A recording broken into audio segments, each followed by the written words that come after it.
మిత్రులారా, ఈనాడు భద్రాద్రి కొత్తగూడెం జిల్లాలో doctor Manmohan Singh earth sciences university ప్రారంభోత్సవ కార్యక్రమాన్ని ఏర్పాటు చేసి నాతో పాటు ఈ కార్యక్రమానికి ముఖ్య అతిథులుగా మిత్రులు ఉప ముఖ్యమంత్రి వర్యులు బట్టి విక్రమార్క గారిని, జిల్లా ఇన్ఛార్జ్ మంత్రివర్యులు వాకిటి శ్రీహరి గారిని, అదేవిధంగా రెవెన్యూ శాఖ మంత్రివర్యులు మిత్రులు పొంగులేటి శ్రీనివాసరెడ్డి గారిని ఈ కార్యక్రమాన్ని పూర్తిగా బాధ్యత తీసుకొని అద్భుతంగా ఈ కార్యక్రమాన్ని ఏర్పాటు చేసిన మిత్రులు పెద్దలు సహచర మంత్రివర్గ సభ్యులు తుమ్మల నాగేశ్వరరావు గారు, అదేవిధంగా పార్లమెంట్ సభ్యులు, శాసనసభ్యులు, శాసన మండలి సభ్యులు, వివిధ కార్పొరేషన్ల చైర్మన్లు, ప్రభుత్వ అధికారులు,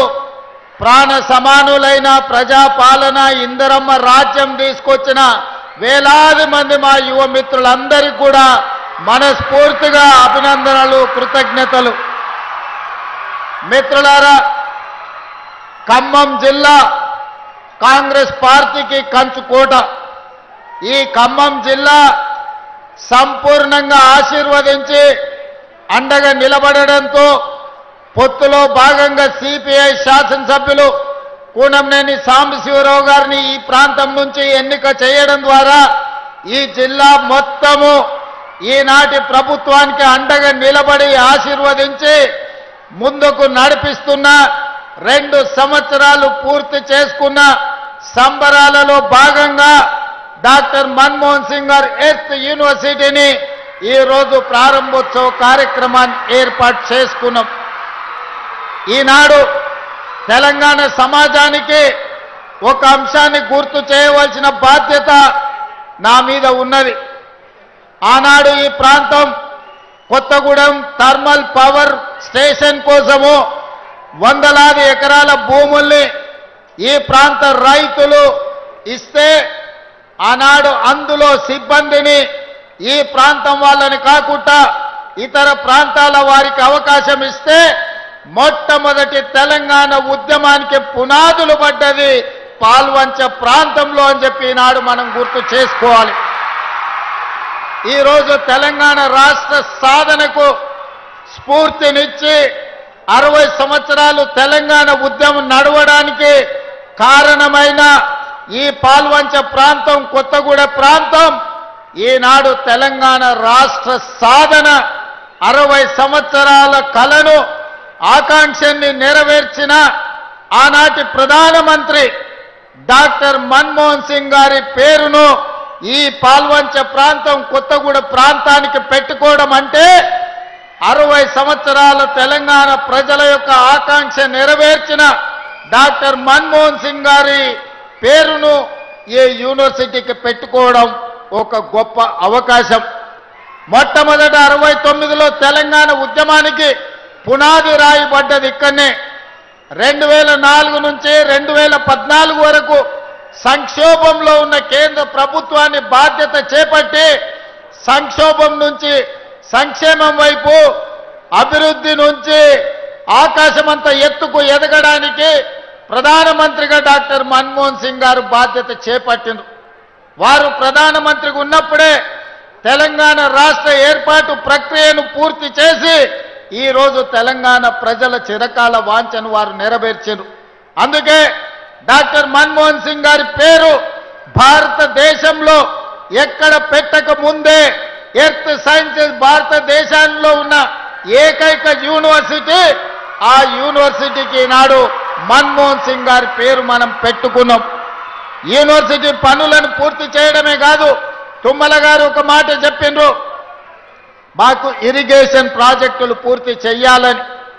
భారతదేశ మొట్టమొదటి ప్రధానమంత్రి పండిట్ జవహర్లాల్ నెహ్రూ గారు స్వతంత్రం వచ్చిన తర్వాత ఈ దేశంలో ఉన్న నిరక్షరాస్యత, ఈ దేశంలో ఉన్న ఆకలి కేకలను చూసి ఈ దేశం అభివృద్ధి పదం వైపు నడవాలి, ప్రపంచంతో పోటీ పడాలి అనంటే ఎడ్యుకేషన్ అండ్ ఇరిగేషన్ పాలసీని అడాప్ట్ చేసుకోవాలని ఈరోజు భారతదేశంలో గొప్ప గొప్ప యూనివర్సిటీలు ఎన్ని ఉన్నాయో వాటన్నిటిని ఆనాడు మొట్టమొదటి ప్రధానమంత్రి పండిత్ జవహర్లాల్ నెహ్రూ గారు ప్రారంభించినవే.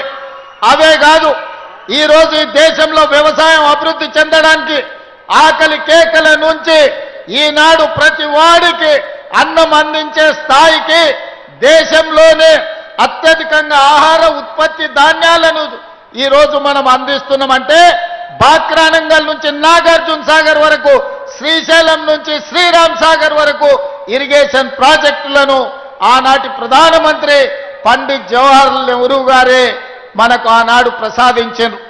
ఈరోజు మనం చూస్తున్న నాగార్జున సాగర్, ఈరోజు మనం చూస్తున్న శ్రీశైలం, ఈరోజు మనం చూస్తున్న ఎస్ఆర్ఎస్పి మొట్టమొదటి ప్రధానమంత్రి పండిత్ జవహర్లాల్ నెహ్రూ గారు ప్రారంభించినవే. కాబట్టి మిత్రులారా, వారి స్ఫూర్తితోని ఎడ్యుకేషన్ అండ్ ఇరిగేషనే తెలంగాణ రాష్ట్రాన్ని ప్రపంచ చిత్రపటం మీద ఉన్నత స్థానంలో నిలబెడుతుందని ఈనాడు మా ప్రభుత్వం సంపూర్ణంగా విశ్వసిస్తుంది. దానికోసమే ఎడ్యుకేషన్ ఇంప్రూవ్ చేయాలి, ప్రపంచ ఖనిజ సంపద మీద పరిశోధనలు జరగాలి, ఈ ప్రాంతంలో ఉన్న అపారమైన ఖనిజ సంపద సింగరేణి కావచ్చు, ఇతర ఖనిజ సంపదను గుర్తించాలి, సింగరేణి లాంటి సంస్థల్ని పెంపొందించాలి అనంటే ఎర్త్ యూనివర్సిటీ కొత్తగూడెంలో పెట్టాలి అని ఈనాడు మన ప్రభుత్వం నిర్ణయం తీసుకున్నది. ఇవాళ అందుకే మీకు మెడికల్ కాలేజీ ఇచ్చినా, మీ ప్రాంతంలో ఎడ్యుకేషన్కి సంబంధించి ప్రతి నియోజకవర్గానికి young India integrated residential schools ఇచ్చినా, మెడికల్ కాలేజ్ ఇచ్చినా, ఎడ్యుకేషన్కు సంబంధించి ప్రతి అవకాశాన్ని ఖమ్మం జిల్లా ప్రజలకు అందించాలన్న లక్ష్యంతో ముందుకు వెళ్తున్నాం. ఇదే కాదు, ఈ రెండు ఎక్కడ కూడా తెలంగాణలో రెండు నదీ జలాలు వచ్చేది చాలా తక్కువ. ఒక పక్కన కృష్ణా నది జలాలు, రెండో పక్కన గోదావరి జలాలతో ఖమ్మము బీళ్లు తడవాలి, ఖమ్మం జిల్లాలో పంటలు పండాలి, సిరులు కురవాలి అని మీ ప్రాంత ప్రాజెక్టులను పూర్తి చేయాలి అని మన ప్రభుత్వం నిర్ణయం తీసుకున్నది. సీతారామ ప్రాజెక్టునే కాదు, ఈ ఖమ్మం జిల్లాలో ఉన్న సాగునీటి ప్రాజెక్టులు 10 సంవత్సరాలు నిర్లక్ష్యానికి గురైనాయి, అవినీతికి లోనైనాయి. కేసీఆర్ ఇంట్లో కనుక వర్షం కురిపించినాయి తప్ప ఖమ్మం బీడు బొలాల మీద నీళ్లు పారలేదు. అందుకే ఈనాడు మిత్రులు బట్టి విక్రమార్క గారు ఆర్థిక మంత్రిగా, మిత్రులు పొంగులేటి శ్రీనివాసరెడ్డి గారు రెవెన్యూ మంత్రిగా, తుమ్మల నాగేశ్వరరావు గారు వ్యవసాయ శాఖ మంత్రిగా తెలంగాణ రాష్ట్ర ప్రభుత్వానికి నేను ముఖ్యమంత్రిగా ఉండొచ్చు, కానీ ఈ పాలనకు ఆయువు పట్టైన శాఖలన్నీ ఖమ్మం జిల్లాలోనే ఉన్నాయి. బట్టి విక్రమార్క గారు, తుమ్మల గారు, పొంగులేటి గారు అనుకుంటే ఈ ప్రభుత్వంలో జరగనిది ఏమీ లేదు. ఖమ్మకు జిల్లాకు ఏమి కావాలనో మీరు అడిగిందే తడువుగా మీ నిధులు అనుమతులు మంజూరు చేసే బాధ్యత నాది. అందుకే మిత్రులారా, వాస్తవంగా తొందరగా రావాలి, మీతో మాటలు పంచుకోవాలనుకున్నా, కానీ హెలికాప్టర్ సమస్య అందుకే ఆలస్యమైంది. కానీ ప్రజలకు రేషన్ కార్డు ఇచ్చినా, ప్రజలకు సన్న బియ్యం ఇచ్చినా, ప్రజలకు ఇందిరమ్మ ఇండ్లు ఇచ్చినా, మా ఆడబిడ్డలకు ఇందిరమ్మ చీరలు ఇచ్చినా, ఏ ప్రోగ్రామ్ అయినా ఖమ్మం జిల్లా నుంచే ప్రారంభించుకున్నాం. ఖమ్మం జిల్లా మంత్రులే నాయకత్వం వహిస్తున్నారు. ఈరోజు వ్యవసాయానికి, ఈరోజు ఇందిరమ్మ ఇండ్లకు, ఇందిరమ్మ చీరలకు నిధులు, రేషన్ కార్డులు, సన్న బియ్యం అన్ని కార్యక్రమాలను కూడా ఈ ప్రాంతం నుంచే ప్రారంభించుకున్నాం. భద్రాద్రి రాముల వారి సాక్షిగా ఖమ్మం జిల్లాను అన్ని జిల్లాలతో పాటు అభివృద్ధి పదం వైపు నడిపించే బాధ్యత నాది, నా మంత్రివర్గ సహచరులది. మీరందరూ ఏ విధంగా అయితే అండగా ఉండి ఆశీర్వదించినరో, 2 సంవత్సరాల క్రితం మీరు ఆశీర్వదించి ఓటేస్తే ఆ ఓటే ఆయుధంగా మారి ప్రజా పాలనను అందించి ఈ రోజు ప్రజలకు మంచి పరిపాలనను అందించడం. మంచి ప్రభుత్వం ఉంటే ప్రజలకు ఇందిరమ్మ ఇండ్లు వస్తాయి, ప్రజలకు సన్న బియ్యం వస్తాయి, ప్రజలకు ఉచిత కరెంట్ వస్తుంది, ప్రజలకు రేషన్ కార్డులు వస్తాయి. మరి ప్రభుత్వం ఉన్నా సర్పంచులు మంచోళ్ళు ఉండాలి. మంచోడు సర్పంచ్ లేకపోతే, మంత్రులతో కలిసి పనిచేసేటోడు మీ ఊర్లో లేకపోతే, ఆపుకో ఫుల్లుకో మందుకో ఓటేస్తే గ్రామాలు దెబ్బతింటాయి. అందుకే ఇక్కడికొచ్చిన మిత్రులకు రాజకీయ కక్షలు మానండి, 10 సంవత్సరాలు అండగా నిలబడండి. తెలంగాణ రాష్ట్రాన్ని దేశంలోనే నెంబర్ 1 స్థానంలో నిలబెడదాం. రాబోయే సర్పంచ్ ఎన్నికల్లో తుమ్మల గారితో, భట్టి గారితో, పొంగులేటి గారితో కలిసి రాష్ట్రాన్ని అభివృద్ధి చేసి గ్రామాలను అభివృద్ధి పదం వైపు నడిపించే వాళ్ళను సర్పంచులుగా ఎన్నుకోవాల్సిందిగా మళ్ళీ వస్తా. పూర్తి స్థాయిలో చర్చించుకుందాం. మిమ్మల్ని అందరినీ కలుస్తా. సమయాభావం వల్ల మా వాళ్ళు చిట్టీలు ఇస్తున్నారు. హెలికాప్టర్ అర్జెంటుగా ఎగరాలి, ఢిల్లీకి వెళ్ళాలి.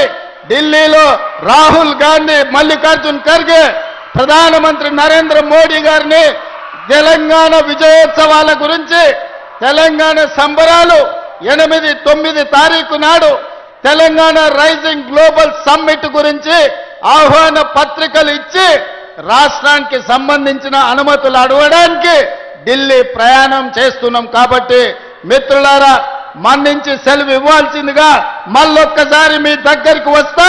ఖమ్మం జిల్లాను చూసినప్పుడు నా గుండెల్లో సంతోషం ఉంటుంది.